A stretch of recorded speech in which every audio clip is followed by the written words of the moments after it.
समझ भाई बहनों को नमस्कार।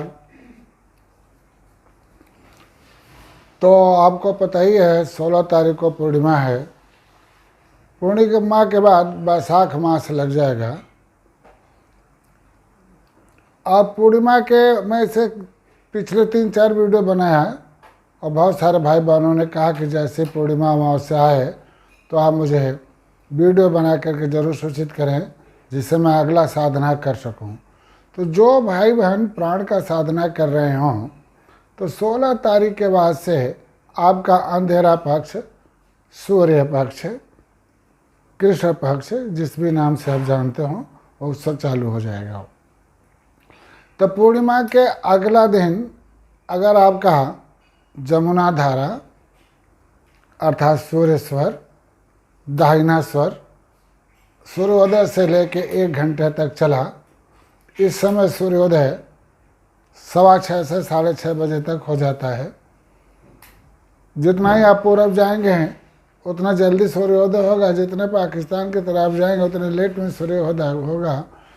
तो मोटा मोटा 6:15 से 6:15 से 6:30 तक सूर्योदय हो जा रहा है। उससे 1 घंटे तक आपका दाहिना स्वर चलना चाहिए अर्थात जमुना धारा, सूर्य स्वर। तो जिन भाई बहनों का अगर पहला दिन चल गया 17 तारीख को तो उनका शेष 15 दिन बहुत बढ़िया जाएगा। किसी कारण से 17 तारीख को आपका दाहिना स्वर नहीं चल पाया तो 18 को चलाइए, द्वितीया को नहीं चला तो तृतीया को जरूर चलाइए। तीनों दिनों में से अगर एक भी दिन आपका चला तो शेष दिन आपका बढ़िया जाएगा। लेकिन 3 दिन के प्रयास करने के बावजूद भी आपका प्राण स्वर चेंज नहीं हो रहा है, गंगा धारा उल्टा चंद्र स्वर ही चल रहा है, तो समझ लेना चाहिए जो शेष 15 दिन है वो खराब जाएगा। तो उस बीच में आप किसी प्रकार का रिस्क नहीं लेना चाहिए। भगवान का नाम लेकर के जीवन जिएं।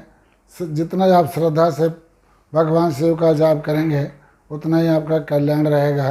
ये बहुत बड़ा थर्मामीटर है हमारा दिन कैसा जाएगा जानने के लिए। लेकिन जिन भाई बहनों का ये 3 दिन लगातार दाहिना चला तो उनका शेष दिन तो बढ़िया जाएगा ही। लेकिन इससे आगे अगर साधना करने का इच्छा है तो प्रतिपदा, द्वितीया, तृतीया 3 दिन दाहिना स्वर, चतुर्थी, पंचमी, षष्ठी फिर बायां स्वर, फिर इसी तरह से सप्तमी, अष्टमी, नवमी फिर दाहिना स्वर, दशमी, एकादशी, द्वादशी पुनः फिर बायां स्वर, इसी तरह त्रयोदशी, चतुर्दशी पुनः अमावस्या दाहिना स्वर चले।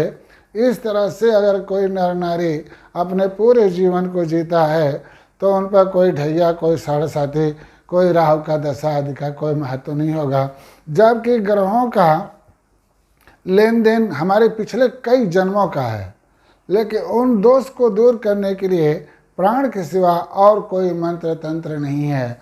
सामूहिक मंत्र तंत्र कामगर है, लेकिन इसके सामने सारे मंत्र यंत्र तंत्र सब बेकार है। तो प्राण को जागृत करना है तो इसके आगे क्या जागृत करना होता है ये हमारे लामा भाई लोग जानते हैं, जो गौतम बुद्ध भगवान के अनुयायी हैं। वो 2-2, 250, 300 वर्ष आज भी जिंदा हैं, जो बद्रीनाथ से ऊपर तिब्बत में अभी गुफाओं में जीवन व्यतीत कर रहे हैं। इससे आगे ज़िंदगी जीने के लिए फिर तत्व ज्ञान होना चाहिए। उन तत्वों का बीज मंत्र है, उसके बारे में भी मैं एक वीडियो बनाऊंगा किन तत्वों का क्या रंग है। लेकिन अभी 1 साल 2 साल तक आप केवल अपने प्राण को ही देखिए कि किस पक्ष में क्या प्राण चलना चाहिए। इतना ही अगर आप कर रहे हैं तो लाखों लोगों से आप ऊपर हैं। अब पशु, जीव जंतु, जानवर और मनुष्य में अंतर क्या है?